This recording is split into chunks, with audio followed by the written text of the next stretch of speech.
প্রিয় ভিউয়ার্স, বর্তমানে বজ্রপাতের সংখ্যা অনেক বেড়ে গিয়েছে।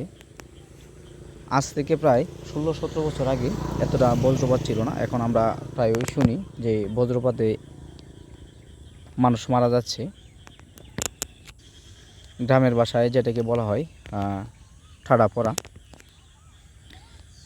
আর এই বর্তমানে যে বজ্রপাত অথবা এই ঠাডা পড়া থেকে বাঁচতে গেলে যে তাল গাছ আছে, তাল গাছ রোপণ করতে হবে। কারণ তাল গাছ প্রাকৃতিকভাবে কিন্তু বজ্রপাত নিয়ন্ত্রণ করে। আপনারা তো জানেন যে একসময় আমাদের দেশ ব্রিটিশরা শাসন করেছিল। তারা কিন্তু বিভিন্ন সীমানার ফিলে করে বজ্রপাতে না হয় এবং মানুষ না মারা যায় এই জন্য। কিন্তু এটি বর্তমানে অনেক জায়গা থেকে কিন্তু চুরি হয়ে যাওয়ার ফলে বজ্রপাতের সংখ্যা অনেক বেড়ে গেছে।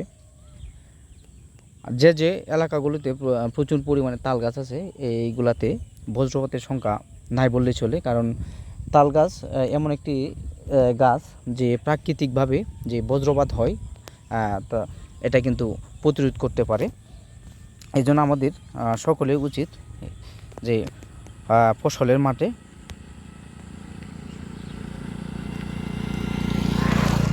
প্রচুর পরিমাণে তাল গাছ রোপণ করা। তাল গাছ কিন্তু আমাদের ফসলের ক্ষতি করে না, ডালপালা কম থাকার কারণে। আমাদের বাঁচার জন্যে মাঠের পাশে এবং জমিতে পশুলিকেদের জমিতে যেখানে হাল চাষ করা এখানে লাগানো উচিত। তাল গাছ কিন্তু আমাদের পরিবেশও রক্ষা করে এবং এ থেকে আমরা ফল পাই এবং বিভিন্ন সময় যে জ্বালানি প্রয়োজন তা কিন্তু পাই। আর সবচাইতে বড় উপকার হচ্ছে তাল গাছ প্রাকৃতিকভাবে বজ্রপাত নিয়ন্ত্রণ করতে পারে।